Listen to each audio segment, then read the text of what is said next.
My name is Ananya Sengupta. I have just completed my PhD in International Business and Strategy from the Henley Business School at the University of Reading.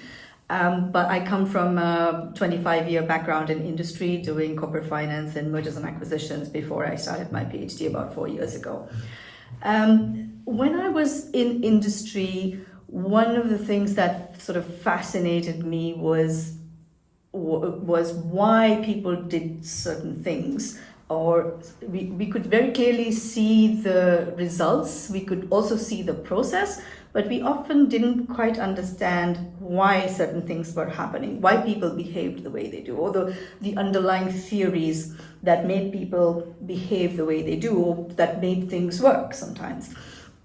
So that had always fascinated me. And that was part of the reason why I turned to academia, because I wanted to understand the underlying causes of some of the phenomena that we observed in industry.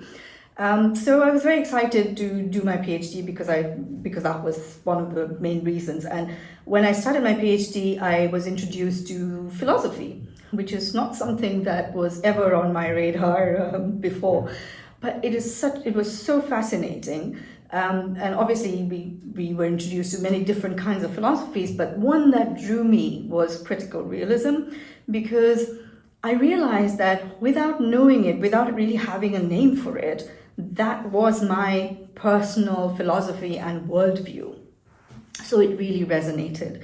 And that's the philosophy I also adopted for my PhD as well, for my research. So what is critical realism? So people might have heard of positivism and interpretivism.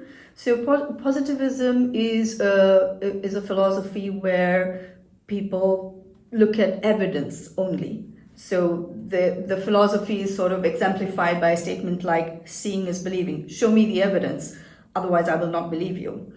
Interpretivism is about the way people socially construct or interpret things. So there the philosophy is sort of exemplified by perception is reality. So what I perceive is what is real to me. What is actually real or the truth doesn't matter. Now, I have always intuitively felt that these two things are not mutually exclusive. They actually should occur together.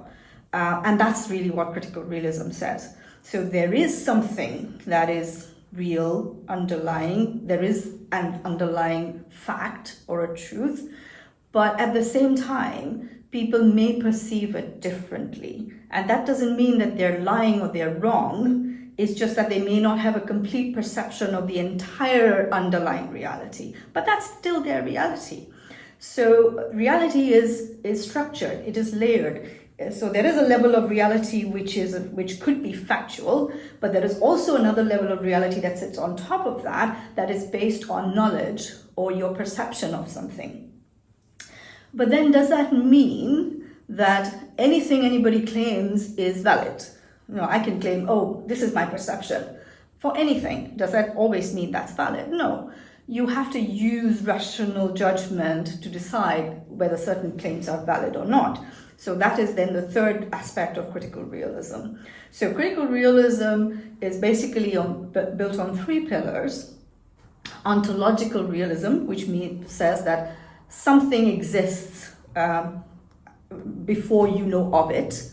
Then it talks of epistemic relativism, which means that people can have different perceptions of that thing that exists. But it has to exist before you can have that perception, but you can have different perceptions. And then judgmental rationality that says some of those perceptions are more valid than others. So this, in essence, is critical realism. And that resonated with me because that is how I have always viewed the world. And that is how I did my research as well.